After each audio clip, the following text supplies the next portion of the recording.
Sports Scope, the most influential sports talk show in the nation.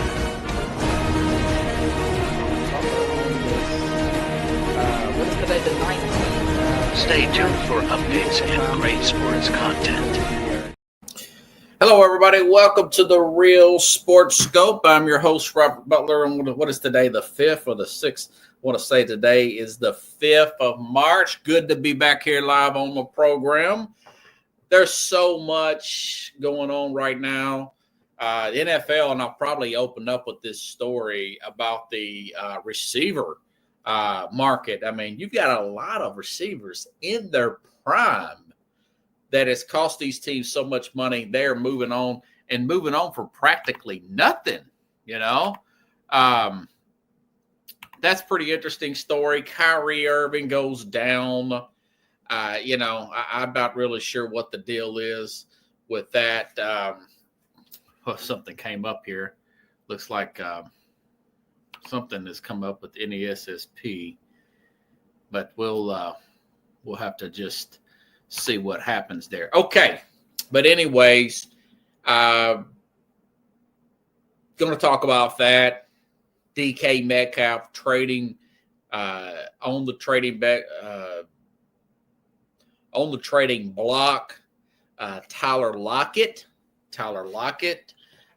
will be released. That's two of the Seattle wide receivers. Christian Kirk is going to be released. Deebo Samuel, since the last time I talked to you, has been traded. Devontae Adams will be released. I mean, these are guys still in their prime. So got a lot to talk about with that. Jimmy Johnson announced his retirement. Bill Belichick said no to Hard Knocks. Matt Stafford's going to stay with the Rams. So much to get to. Of course, the NBA, Nico Harrison. I mean, how does he survive this now that Kyrie Irving goes down? So stand by. We'll take our first and only break. I'll be back here momentarily. We'll hit the ground running here on the Real Sports Scope. Hello, Sports Scope followers. The program has seen tremendous growth since going 5 days a week. I just wanted to thank everybody for your cash contributions and sharing the program with friends and families. Just a reminder, if you want to contribute to the program, go to the Cash App, the cash sign, and Sports Scope. There are other ways to contribute to the program listed at the bottom of the screen. If you want to advertise on the program, go to sports, that is sports with an S, another S, scope, SKOPE, at gmail.com, just like it's listed at the bottom of the screen. Thank you and enjoy the program. Okay, folks, having some technical issues here. Let's take one more break, and I'll be back here in about 1 minute. How about that?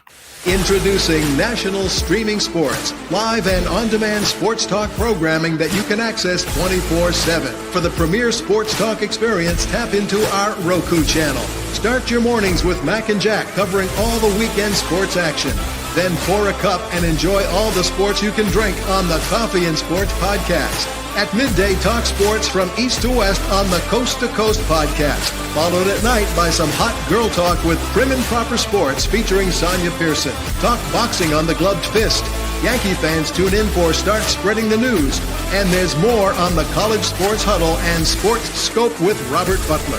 There are 20 podcasts in all and 70 weekly shows giving us a 3.4-star viewer rating. To find us on Roku TV, search for National Streaming Sports on the Roku search bar.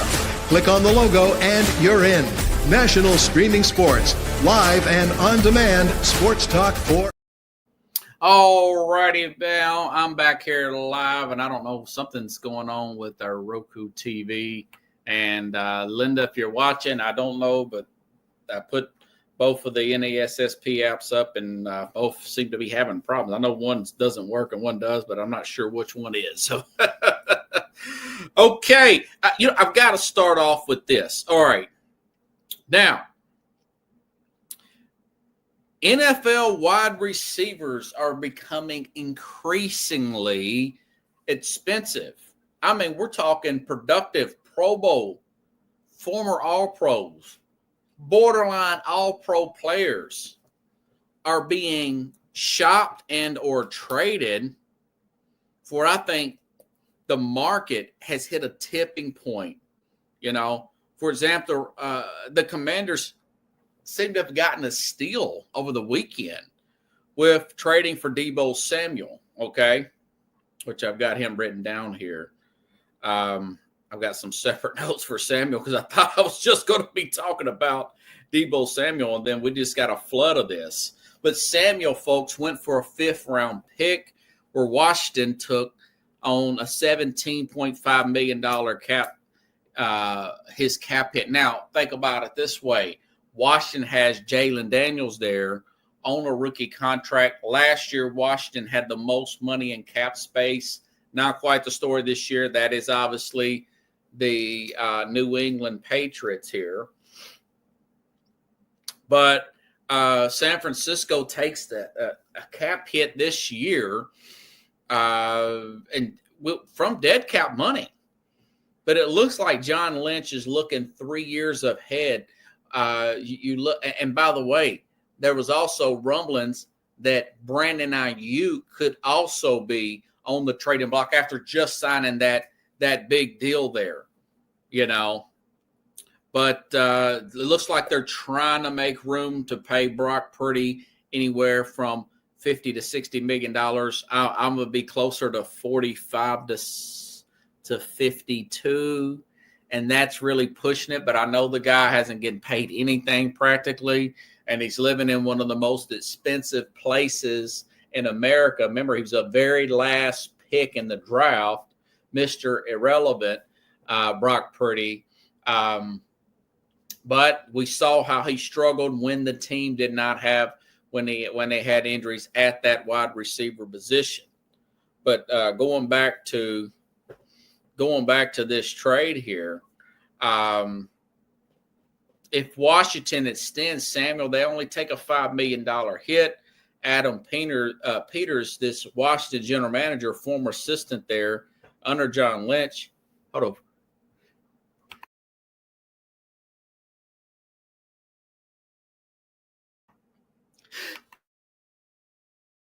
Sorry, I got a little dust in here, and I kind of had to sneeze, and I properly used my mute button this time. But this Adam Peters here looks like he got the better deal, Commanders. Once I finish his book, and I would like to, but it's huge, his book, and I'm working on another book I'm trying to finish first, is Mike Richmond out of the D.C. area. I would like to bring him back on and see what he would think about a trade like this. Think about it. You got a guy, 29 years old, still in his prime. He went from a team that had, and I'm talking Deebo Samuel here, he went from a team that had a rookie, a good quarterback on a rookie contract with a loaded squad around him. Now he's got traded to another team, and he's starting the rookie contract over only in year 2. It's hard to fathom that. Only in year 2, Jaden Daniels here. Now he's alongside opposite, probably a better overall quarterback. Got to an NFC Championship game his first year. Same thing as Brock Purdy. Nowhere near the team defensively that Washington was compared to that San Francisco team. You got Terry McLaurin there opposite of him. What a good deal there for Deebo Samuel there. And also, you give up a 5th-round pick for a starter like Deebo Samuel, who's healthy, by the way. Yes, production went down with the 49ers, but with this offense here, I could see him playing more of a traditional slot receiver here instead of doing all those running plays with this Cliff Kingsbury offense here. So I tell you what. So basically, he's getting a 2.0 loaded roster here. Washington needs to get better on the defensive line. They were right around dead last in run defense and got to the NFC Championship game. Now they're wanting to do away with Jonathan Allen. My guess is they're going to do something at that tackle position. Maybe make another big move with another team. Maybe they go after a veteran there. Maybe they just use all their draft picks like I think a Cincinnati would do. and the Rams have successfully done, just have all your defensive guys on rookie contract and spend money on your offensive guys. Of course, we know they already traded for Lattimore and by the trade deadline, which did help them in the playoffs with the New Orleans Saints there, got Marshawn Lattimore there at the cornerback position. So a lot of moving and shaking there going on. Okay, now, let's see. I think I had two parts to that, but Washington, going back to that, they need help at defensive line. They need help at linebacker. They're 30th against run defense here. They still have a first, a second, a third, a fifth, and 2 7s. They should go all defense, in my opinion. So I just wrote that down in my notes. Now, back to this receiver story. All right. So you had Deebo Samuel over the weekend get moved.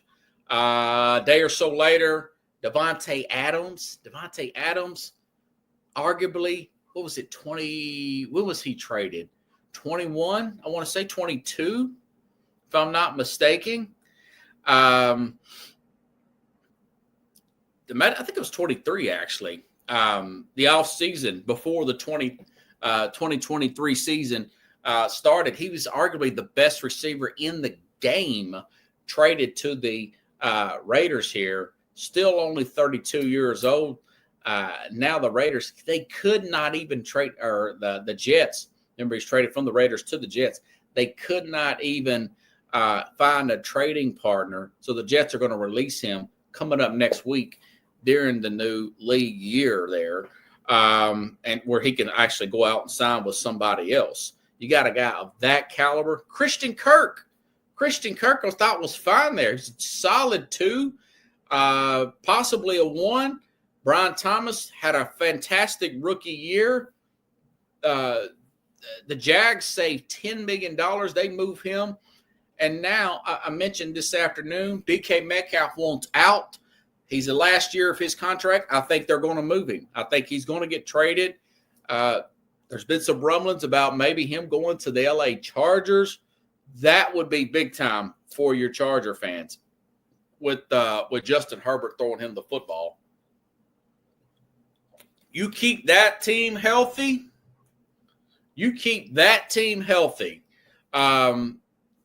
Herbert's going to have to win some games.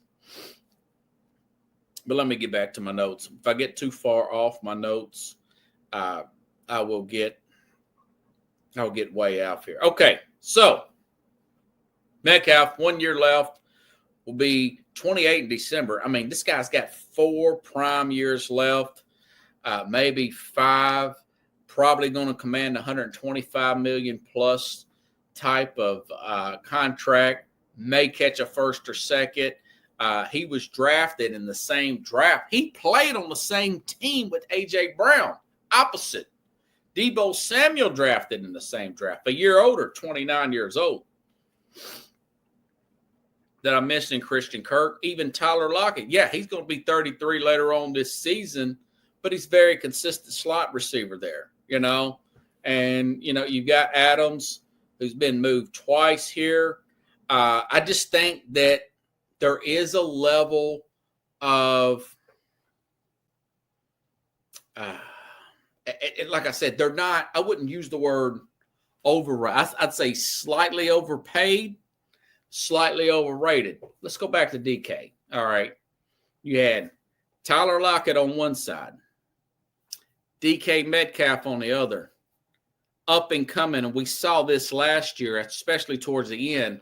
Jackson Smith-Njigba he has the ability to be a number 1. I think that's what Seattle thinks. That's why they want to move all this money off. But you think about it. Jackson Smith-Njigba, above average at times, a good defense, I would say. I know they've had some bad moments there. I know Sam Darnold made some big throws and beat them at the end at home, which that shouldn't have never happened, but it did with this Seattle team. But that running game with, Kenneth Walker and Seattle is, you got a physical team there. You've got a decent defense, and you've got that receiving core, that running back, and a new coach, vibrant, defensive-minded guy, kind of like a young 2.0 Pete Carroll, and still couldn't make the playoffs. And that goes to show you, and that's probably why DK's looking at that. I said, we cannot win with Geno Smith. And I think Seattle's starting to see that. So could Seattle be a wild card to go after a guy like an Aaron Rodgers per se? Could they be a wild card in getting a quarterback this year? I don't know. Or could they be waiting? But they have hit their ceiling there with Geno Smith. You kind of you hear all these guys, especially on your ESPNs and all this. He doesn't have anybody to throw to. Well, you had everybody to throw to in Seattle, and it didn't work. Now, that doesn't mean you could totally dismiss this position here. All right? I picked up a guy, an uber diehard Packer fan, made a very good point the other day, last Friday. Guy from Texas, but he's a Packer fan. Go figure. His dad was a Packer fan. Granddad was a Packer fan. And this guy said that with the inconsistency of their receiving core, yet talented, and the injury history of Christian Watson, they should go after DK Metcalf. With the window they have there, I would try to make that happen through trade. That would be a good move there. You look at other players with guys on rookie contracts. Wouldn't DK Metcalf, opposite of Drake London, look pretty good? Maybe they move off Pitts, per se, down there in Atlanta. That's something else you can think about there with Metcalf. This guy's going to command a lot of money. I know that it's going to be hard getting around Kirk Cousins' contract. Maybe they can move Cousins anyways, do some restructuring here and there. You still got some guys on rookie contract, Drake London, and of course, your quarterback there. It's going to be starting there. Michael, whatchamacallit? Lost the guy's name. So, anyways, there's going to be a market for Metcalf. I just mentioned the Chargers. Probably going to make a play there for him as well. He's going to have a pretty good market. Now, Devontae Adams, could he follow an Aaron Rodgers?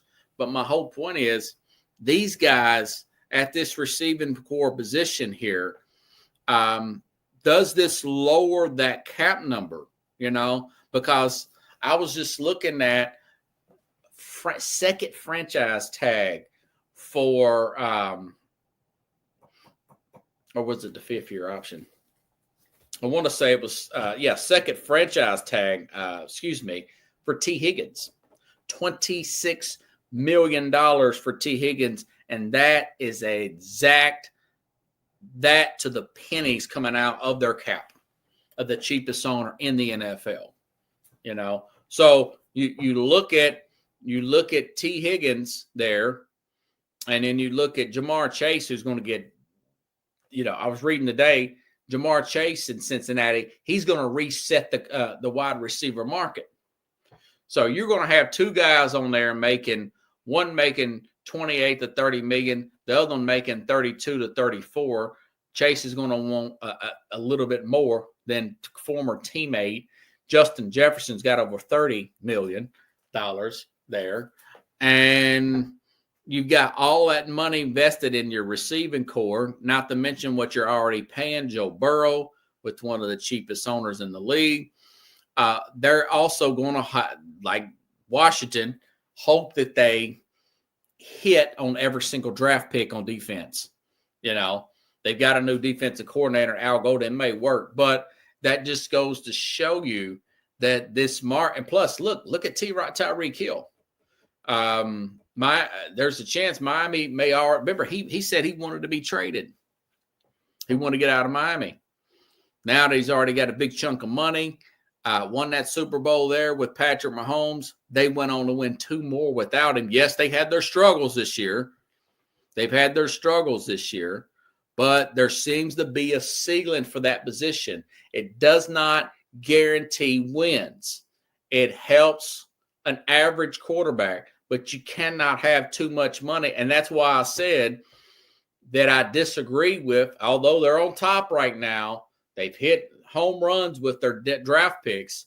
I do not agree with what Philadelphia done long-term wise, re-signing Devontae Smith and A.J. Brown to another contract. And then on top of that, they extended Saquon Barkley.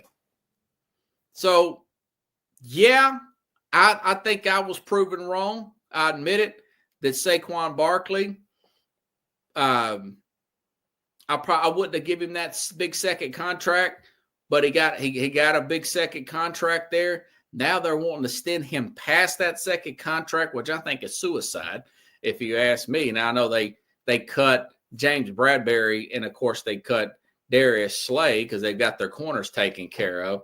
They draft so well, it doesn't really matter. But conventional thinking is you don't want to sign more than one wide receiver to the second contract, and that wide receiver to the second contract, you have to think twice before doing him. Now, that being said, you don't want to have to just live off a rookie, put that kind of pressure on a rookie wide receiver.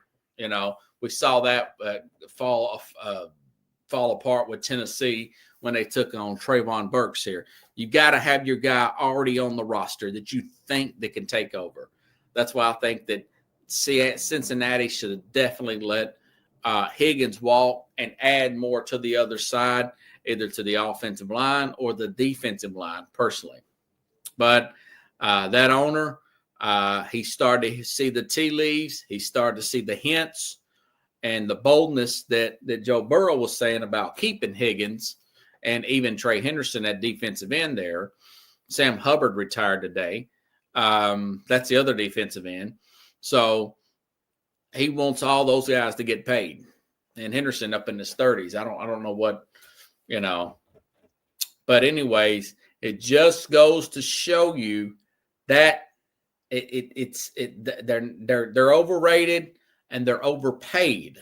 Now, they're not totally useless, again, wide receivers, but you could start to see the teams feeling the heat from that.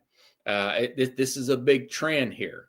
But for the other teams that have guys on Michael Penix, is what I was trying to think of earlier, in Atlanta, players on rookie contracts or guys with, pretty mediocre quarterbacks to guys that you think you can win with, try to make a play at them if you've got the cap space to fit them in. You kind of help you be patient where you won't have to reach for one in the draft. You can plug and play them. So that is a good thing right there, plugging and playing a wide receiver there, you know. But just giving a guy a big bunch of money and extending him and then get another guy a big bunch of money, it's best to get him in this second market. Look at, the 49ers, they got $17 million for Deebo Samuel, who's going to eat. He's going to feast playing opposite of McLaurin in that offense here. He could have a career year this year. You know, I really do think he can have a career year. He's still just 28 years old. So it's interesting the way this is played out. Just before, you would never see, the money's gotten so big. Fantasy football, jersey sales for receivers. You just don't see this many good receivers, 32 and to 28 years old. The 28 years old getting moved. Metcalf's not even 28 yet, and he's getting moved because of the money has gotten so far over the top. I want to say I told you so. You know. But anyways, it is what it is. By the way, kudos Chicago Bears, 32-year-old. Got a trade there for Joe Thuney. Now, that's one offensive lineman. Now, he's post 30. But, here's my point with all this. You rarely see an offensive lineman or a defensive lineman who's paid big contracts get moved. But when they're when they're healthy and still in their prime like this, under 30 years old. Sometimes you do. Maybe there's a conflict. I mean, you've got Trent Williams, the situation with him back with the Washington then Redskins, that owner. We get that, but you rarely see that. It's because the receivers aren't really making the money they're making doesn't equate to the wins that we want to think that they bring. Hey, the leading receiver in NFL was Jamar Chase. They didn't make the playoffs last year. I just mentioned DK Metcalf and that receiving core for Seattle. I mean, it's quarterback play. It's protecting the quarterback, and it's getting to the other guy's quarterback. And you got to have a decent coach there. Not unless you got an overwhelmingly talented outlier type of team and the Philadelphia Eagles. Okay? So, interesting last few days. Now, Tooney is a guard. He's 32 years old. Did play all 17 games last year. He's going to be a nice fit for the Bears. I should probably bring John Restano back on at some point, folks. Just a little PSA, little announcement here. Due to a lot of bills I've got just coming up, taxes. I actually got a big car repair that just came up. This is probably going to be a 2-day live show week this week.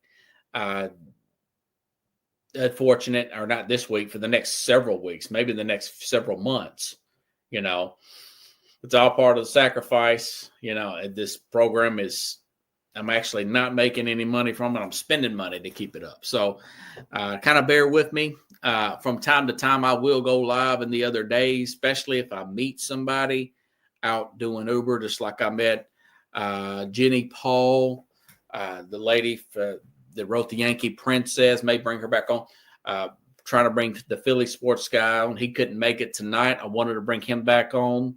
So just kind of bear with me. Hopefully that won't be the case. But right now, maybe several months for me just cutting the live shows down. But you'll see some of the reruns and some stuff that you may missed here put back on the program. But anyways, so the Chiefs could not pay.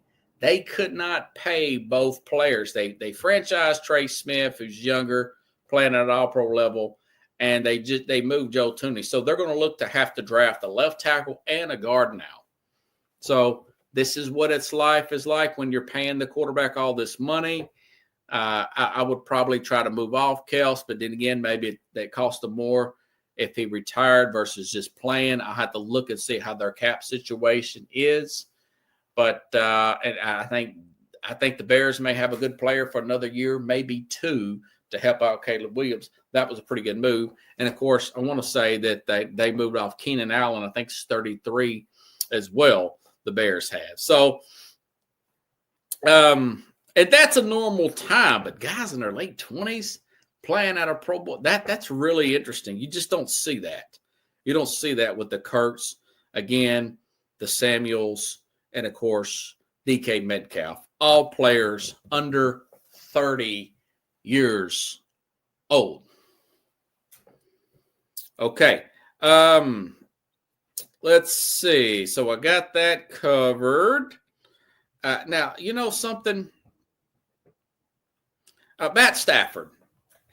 I said this the other day. Now it's pretty much been official, and the numbers ain't came out yet. It just would not make a lot of sense for Stafford to get to go elsewhere. I mean, yeah, he could have made some money. I could see it possibly working out with the Raiders. We talked about this last week. Went to Montana, and this is all by the permission of the Rams, of course. Because not, it'd be tampering. But met up with Tom Brady in Montana to be sold, possibly a trade there. Numbers I read, $50 million, but did not give him the third year. Pretty close to that, although it's nothing official. With the Rams, that's going to be an extension there. And I understand probably, and like I said, speculation that maybe he just wanted to get out of crappy California, and I don't blame you.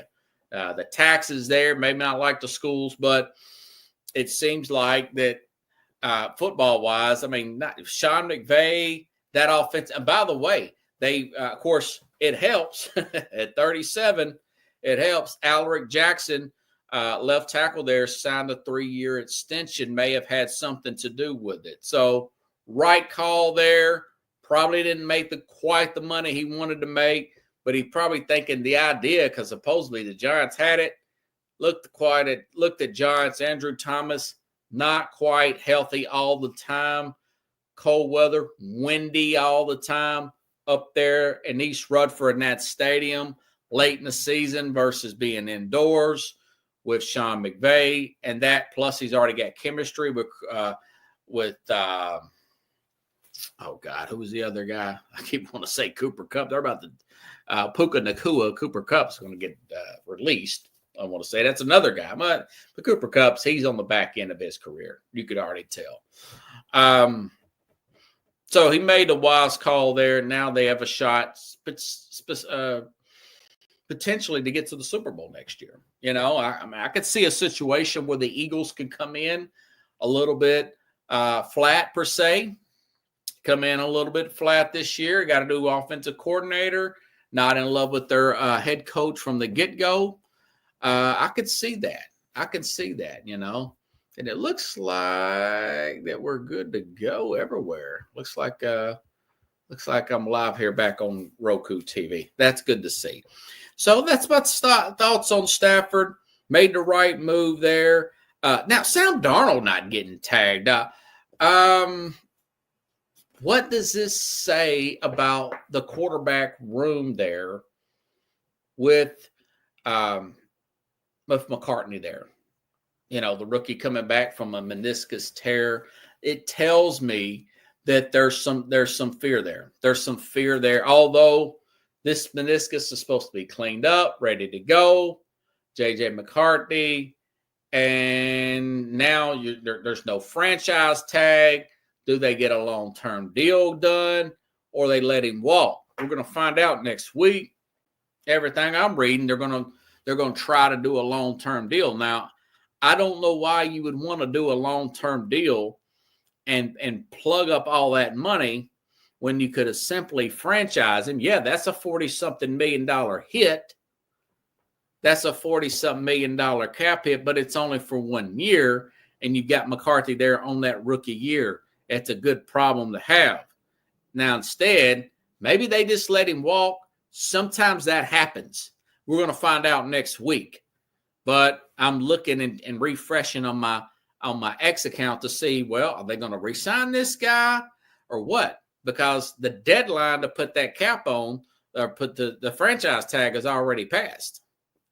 You know, it's kind of an odd situation. We looked at Darnold's numbers. Great drive there to beat Seattle. Had some big drives down the stretch. But, man, he just looked really bad against Detroit there. And looked horrible against the Rams. The not official playoff game, last season game against Detroit, and then of course the Rams got after him like nobody's business. So that's 2 games. What were they? Had 2 losses during the regular season. They looked amazing at times. And maybe the organization's looking at it and saying, well, you know, we've got O'Connell, the quarterback whisperer. You give him another year with O'Connell. Maybe we can spread this thing out a little bit more and make this offense that much more efficient. We'll see. But I just don't think, why would you do that when you've got McCarthy there? Franchising, what if McCarthy just plays better than you got McCarthy there for peanuts on the peanuts compared to the cap hit of a guy like a Sam Darnold? My guess is if they do go long-term, they'll probably give him a Baker Mayfield $38, $45, $42 million type of contract a year.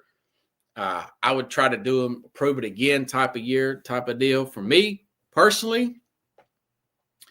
And maybe you could trade McCarthy and get some picks for him. I don't know, but remember, McCarthy was a first-round pick. So this may be a drop ball situation. This may be management overthinking the room up there in Minnesota. That's an interesting story to monitor in my opinion there, folks. Okay. So got a lot of this stuff. I'm trying to see where I want to go now. Okay, now, Jimmy Johnson retiring from Fox. Okay, now, those of you who've been watching the program, got Jimmy Johnson's book around here somewhere. I don't know what I did with it. I think I may have gave it to my dad or something. I don't know. Jimmy Johnson, two-time Super Bowl winner, national championship winner. His players that he brought in went on to win another Super Bowl 2 years later under Barry Switzer here on the Colin Cowherd show a couple of days ago. Announced he's going to retire. He's going to retire from Fox. He had been at Fox since 1994. And if you don't recall, in 96, left Fox, worked a few years, left Fox, went to the Miami Dolphins. I want to say 96 to 99. It would give that 4 years to the 99 season, 99-2000. I remember the last game he coached. Team got blown out by Jacksonville. He said, quote, I pushed them too hard. Leading up to that game. The team was, fatigued, and they got blown out by the Jaguars, who only got beat by the Titans, who went to the Super Bowl that year. I remember it like it was yesterday. And a big part of why he did not win that, he said this.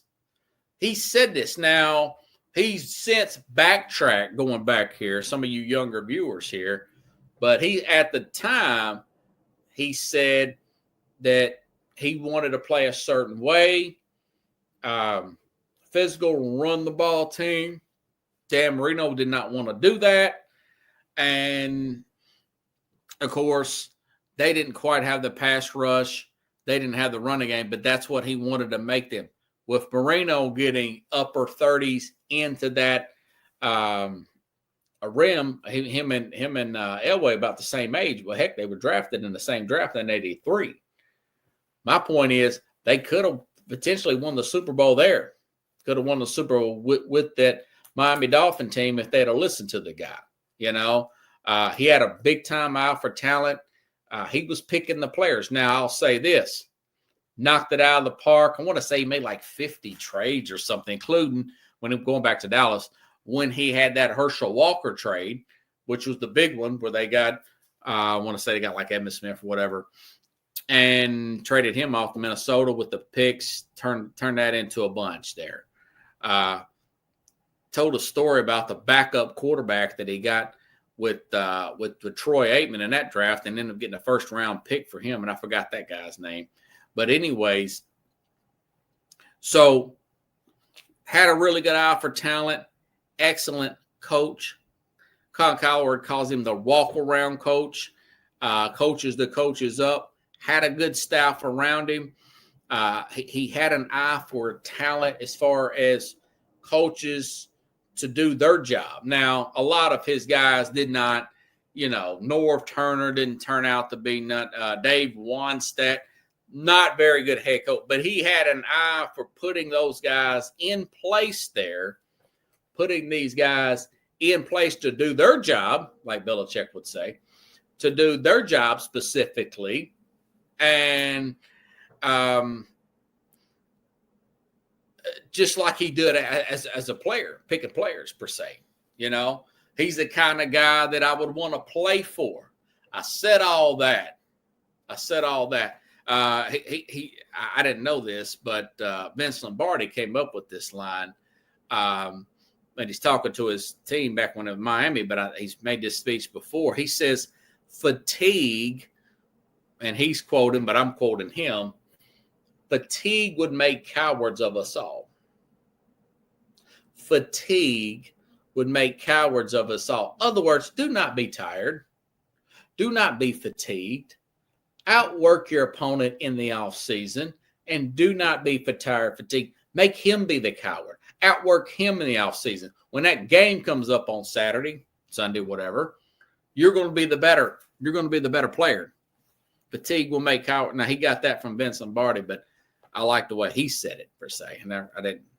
A lot of people didn't hear Vince Lombardi say it. But all that being said, folks that's watched my show over the past few years, I want to say a couple of years ago when he had this book out, I was working with a former player, Jeff Jeffcoat, won those 2 Super Bowls, played 13 years in NFL. Those 2 with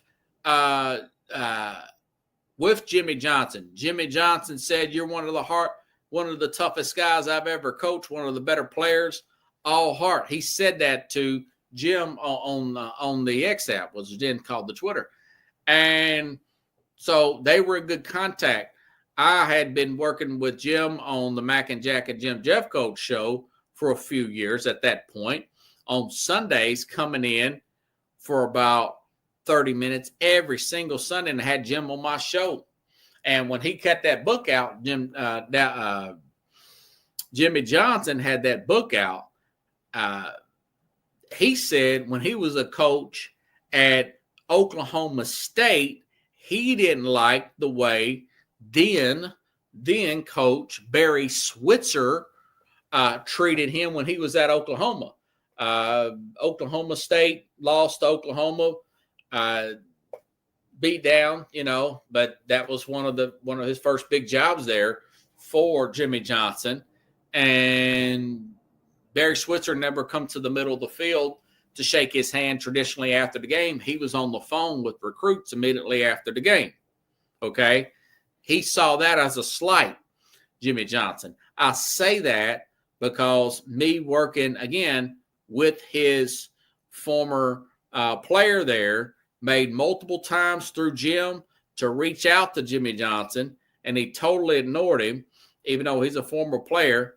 And I bought his book, and I made multiple times to reach out to him through social media and whatnot, email and everything. So he's treated me the way he did not want to be treated as a coach there with Barry Switzer. So that's why I really don't care for the guy personally. Big ego, me guy, thinks he's too above because he was a first-generation college student like me. So I do, just like, and I never thought I'd bring this guy's name up, but Jason Whitlock, I brought his name up in the past. A lot of you watch my show like, wow, you brought this guy's name up in a while. Well, I went to, he had a seminar 2 years in a row here at the, here in Nashville. He's moved here in Nashville where I'm at broadcasting from. And both times I tried to get to talk to him. The first time, this thing cost about $100-something to get into. And I paid it way ahead of time, paid for parking, went down there, didn't get a chance to talk to Jason the first year. The second year, which was this past year in June, went there with a friend of mine, paid his way in, paid my way in. It's a tax write-off because SportScope's, the real SportScope's a business. But guy looked me in the eye, shook his hand, waited, sit 8 hours through this seminar, right? 8 hours to that seminar. He knows we had to pay that money to get in there. Young guy, has a sports talk show like he did, shook his hand, looked him right in the eye and said, hey, can you come on the program? Yeah, sure, I will. Email me. I said, sure, I'll hold you to that. Laughed at him, made some more small talk, told him, hey, I know you grew up hard in the hood like me. I did too. Person of faith, you're blah, blah, blah. So thought, man, this is going to be great. Send him an email the next day, had his, for those you use Gmail, had his picture on the email. So I know it was him. He said specifically to that email and requested an interview and didn't hear about 3 days later, sent him a follow-up email, same email address, double checked it, nothing. The guy felt I couldn't do nothing for him or simply I'm too much of a threat to him, even though I'm a nobody, right? And he's got 30 years experience in it. So F him and F Jimmy Johnson. If you say you're going to do something, do it. Don't sit there and say you're not going to do it. So I don't forget stuff like that. I just don't. But anyways, Jimmy, great coach, turned into the person he said he wasn't going to be, thinks he's too good to go on ours. But, he's in 3 Hall of Fames, a lot of respect for the guy as a coach, not as much as a person, but he's a college coach, NFL coach, and of course, Hall of Fame broadcaster. 30 years on and off there, 30 years in the broadcasting game. And it's good. It's my number one show the whole time, by the way. And I don't watch as much as I used to, but, I would watch that Terry Bradshaw and them. I like it. It's the best one. My best pregame show and halftime show is still, and obviously the NBA, not my favorite sport, but it's inside the NBA with Barkley and Shaq, Bernie and all them. So anyways, I knew I wouldn't get to all these stories. But let me get to this NBA thing, okay? Because it is a bigger story. Mavs. Kyrie Irving went down, torn ACL. They're done. And I was one of the only few that defended Nico Harrison in this trade. Thought they could have got a little bit more. But I understand. I've been following, and I'm recapping what my opinion was, not trying to say that I'm a phony or anything. But I could understand where they were coming from at the time. I'm not sure if I would have traded for another guy that has the injuries of Anthony Davis, although he had been better at playing through injuries and not getting as injured as much in the last 2 years. But thought they should have got more from the Lakers, But the truth of the matter is he's sending out these, I'm talking about Nico Harrison, all this information about Luka's not showing up for this. He's not in shape, blah, blah, blah. And it leak, right? But, I got to thinking about this after I watched read this story about the Kyrie Irving torn ACL. And I thought to myself, well, if his narrative is commitment, why would you take a chance, go back a couple years, own the guy, one of the most uncommitted, quit on his team? Ask your Celtic fans this, and Kyrie Irving, and plus a guy that's 30-something years old, one of the worst defenders out there, Kyrie Irving. Why would you do that? And then a couple of years later, why would you sign a shell of himself defensively, an older Klay Thompson, who Golden State said they were done with him. They couldn't pay him what he wanted to be paid. He wasn't putting that kind of production, still pretty flashy. Why would you go after him? Okay, so it's not consistent with your theme of, we want dedication, we want vibrant, and I've commended him. Yeah, he got Derek, he drafted Derek Lively, got Gafford there. Kyrie, major gamble that did pay off, but Kyrie wasn't, in other words, he doesn't fit the narrative that Harrison's saying for Luka Doncic. Okay, now Kyrie's torn his ACL. This team's finished this year. They're totally finished. And, of course, going back to AD, there were a few years ago after the 2020 championship, he came in out of shape in 21. So if you look back at this, you add on the fact that 40% of ticket revenue is down, and now the Lakers insult the injury. Sales are down 40% with the Mavs. And then insult the injury, the Lakers are the number 2 seed, and Luka is thriving. And I tell you what annoys a lot of the other non-Laker fan base out there, because it always looks like, not in every single case, but in a lot of cases, that they're hiring and firing coaches.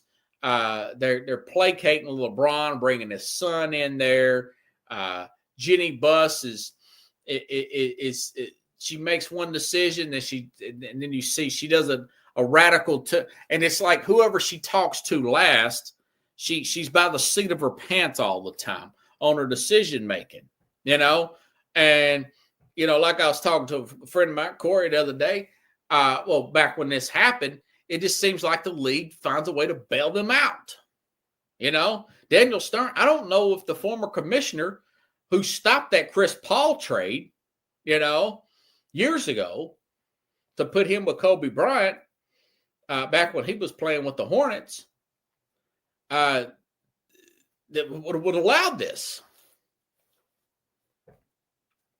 So I'm saying this as far as Nico Harrison, for you Titan fans, to do the comparison here. John Robertson traded, and not even telling the coach, by the way. Jason Kidd didn't know. John Robertson not telling Mike Vrabel that he traded A.J. Brown or going to trade A.J. Brown. Did it on draft night. Got two players that's turned out to be pretty much a bust. And Nicholas Petit-Free, the third-round pick, and, of course, Trayvon Burks. But now you got an AD who's hurt, and you've and the Lakers are killing it. Well, A.J. Brown killing the Titans there, going on to the Super Bowl that year. Amy Adams Strunk went up firing John Robertson. So I think it's going to be tough for him to survive this game, even because this is it looks so bad. All of the good that he built, but when you trade away, and here's the thing, a rival like the Lakers, the more I think about it, there's no way Mark Cuban would have let this happen. With all the beef going back to Mark Cuban and calling Phil Jackson a boy toy, and Phil Jackson joked and said Jenny Buss's boy toy.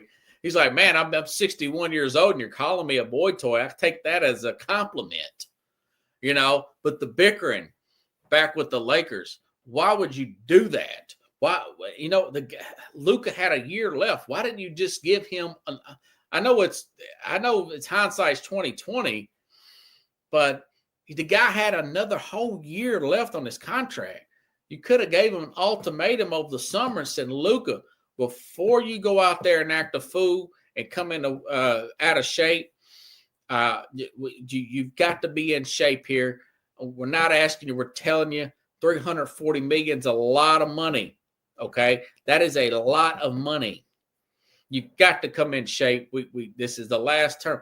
If they still had Luka, they would still be in this thing, because eventually there will be Gafford and Lively back, maybe in the next few weeks. So I'm not sure if he survives. I give him 50-50. But if the Lakers go to the finals, I almost guarantee they're on the final, and guarantee that that there will be calls for Nico to get fired, Harrison to get fired. Like I said, the Titans, Amy Adams Strunk firing Amy Adams Strunk there, firing John Robertson in the NFL. Okay. I got a few minutes here. Bill Belichick will not be on Hard Knocks. There were reports over the weekend Hard Knocks was going to go do to college because nobody in the NFL wanted to do it. And I thought it would have been great. I think Bill Belichick kind of going back in his old ways. I think there's certain things he did not want to let in. We know how covert he is and sneaky he is and can be low-key. Remember Spygate with Bill Belichick here? He don't want to let anything out. Now, they're saying that they couldn't get the school couldn't get nothing worked out with Hard Knocks. Nobody had ever done Hard Knocks in the college game. Belichick, 24 years with the New England Patriots. Not one of those years done Hard Knocks. And I know it's usually on a team that was bad the year before, but NFL would have made an exception. Nobody wanted to do it. So now it's still out there. From my understanding, usually the NFL makes you do it. If nobody volunteers, we shall see that. They're still working on other behind-the-scenes type of documentary. He's going to need this for recruiting, okay? He's already brought in both of his sons, I think Steven and the other kid, other guy, young man, for the defensive side of the ball. One's going to be defensive coordinator. The other one's going to be defensive back coach. I made a note. I suggested maybe the Carolina Tar Heels should look at doing all or nothing. If they're still in the documentary game, which is very good. It's by Amazon. The All or Nothing, if you recall, Jim Harbaugh and Michigan did it back in 2018. I thought that was excellent for recruiting for Michigan. It wasn't the best season for Michigan. It was a good season. Wasn't a great season in 2018. Who's got it better than us? Nobody. Maybe that played a key role in helping recruiting for Michigan. Looking ahead, going on to winning the national championship in 23 and 24, just 5 years later. So that's something I think he'll do. I do think that he kind of got cold feet at the end. Now, they're not saying this, but of course, who's going to say anything to Bill Belichick about anything? So I hope he gets it done, and I'm curious to see what happens with Hard Knocks. I really hope that Hard Knocks does the off-season Hard Knocks.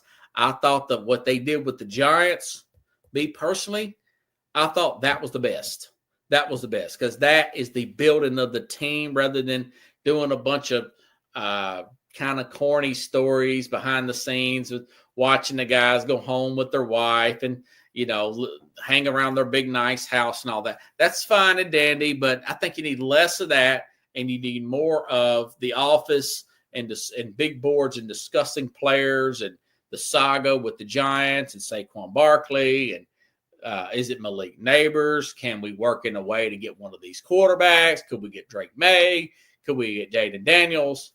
I thought that was much more riveting in entertainment. Although the Bears had a decent one, it wasn't that good though. It's nowhere near as good as that one-off season Hard Knocks that the Giants had this past off season. Maybe because I'm older and I look at things from a management perspective and don't have an emotional attachment. So great show tonight, 57 minutes. But Brent just got a ton of stories and I got it all in there. I didn't think I was going to be able to get it in there. Tomorrow, tune in. Carlos Mad New Yorker Chavez will be back. I'll be getting on with him, talking about all these stories. Man, what a wide receiver market there is out there this year. So maybe that pushes the stock down of the receivers who are going to be in the draft. I know T-Mac, that guy may get drafted a little bit later. He was supposed to be in the top 10 player, still may be able to do so. They call him T-Mac, Tatella McMillan. I'm pretty sure I'm jacking this guy's name up. The receiver at the University of Arizona, supposed to be the top-notch receiver. Kind of reminds me a little bit of Brandon Marshall coming out of Arizona. Let's see, with all these wide receivers that are going to be available through trade and or free agency next week, I cannot wait. So have a good night, everybody. Thank you, Chad. I appreciate it. Been a long week. I'll see you tomorrow, same time, same place, here on The Real Sports Scope.